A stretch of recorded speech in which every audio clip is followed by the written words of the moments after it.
அப்பொழுது இவைகளெல்லாம் கூட கொடுக்கப்பட்டு வேதம் சொல்லுது. முதலாவது தேவனுடைய ராஜ்யத்தையும் அவருடைய நீதியும் நீங்க தேடும் பொழுது இவைகளெல்லாம் உங்களுக்கு கூட கொடுக்கப்படும்.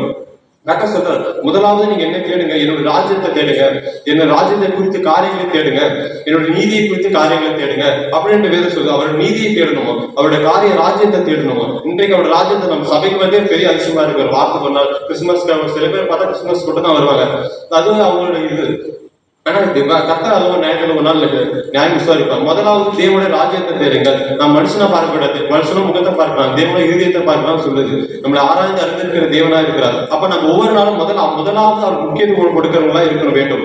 அதிகாலையில் இருந்தாலும் முதலாவது அவருடைய சமூகத்துக்கு போகணும். 10 நிமிஷமாவது அந்த 10 நிமிஷம் ஆண்டோட சமூகத்தை நம்ம ஒப்பு கொடுக்கும் பொழுது அந்த நாள் முழுக்க கர்த்தருடைய பிரசன்னம் நம்ம பாதுகாப்பதை நம்ம உணர முடியும்.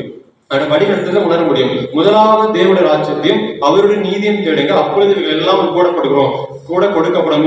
இந்த நாள்ல நம்ம பல காரியத்தை குறித்து கவலைப்படுகிறோம். இந்த தேவை வேணும், இந்த தேவையை சந்திக்கப்படுமா அப்படின்னு தான் நம்ம கவலைப்பட்டு இருக்கிறோம். ஆனா கரெக்டா சொல்றேன், முதல்ல நீ என்ன தேடு, அப்புறம் நீ கேட்கறது எல்லாமே நான் கொடுக்குறேன் அப்படின்றாங்க. ஆனா நாம என்ன பண்றோம், ஆண்டவர் தேட மாட்டோம். இது மனுஷங்களை நோக்கி தான் போவோம். அவங்க இந்த மாதிரி சொல்லியிருக்காங்க, தருவாங்க, இந்த மாதிரி தேவை இருக்கு, அவங்க பார்த்துப்பாங்க, அவங்க நம்பி இருக்கிறேன், இல்ல போன டைம் நம்பினா நடந்துச்சு, இந்த வாட்டி நம்புறேன் அது நடக்கும் அப்படின்னு சொல்லி நம்ம மனுஷங்க மேலதான் நம்பிக்கை வைக்கிறோம். நம்ம நம்பிக்கை. ஆனா சில பேர் பார்த்தா நம்ம கர்த்தர் மேலேயே நம்பிக்கை இருக்கும், மனுஷன் மேலேயே நம்பி இருக்கோம். அப்படி இருக்கக்கூடாது. ஒரு நம்பிக்கை தான். சில பேர் மனுஷன் நம்பி போவாங்க, ஒரு நேரத்தில் கைவிட்டு போயிடுவாங்க. அந்த நேரத்தில் ஆண்டவரே வந்து நிக்க கூடாது.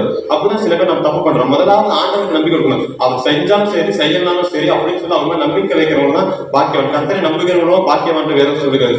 கர்த்தரை நம்புகிறவங்க வேண்ட அடைக்கலத்தில் வைக்கப்படுவார். கர்த்தரை நம்புகிறவங்களும் செழிப்பான் வேதம் சொல்லுகிறது. கர்த்தரை நம்புகிறவங்க ஒருபோது வெட்கப்பட்டு போகுது என்று வேதம் சொல்லுகிறது. அப்ப நம்ம அவருக்கு முக்கியத்துவம் கொடுக்கும் பொழுது கர்த்தர் நம்ம ஆசீர்வதிப்பார்.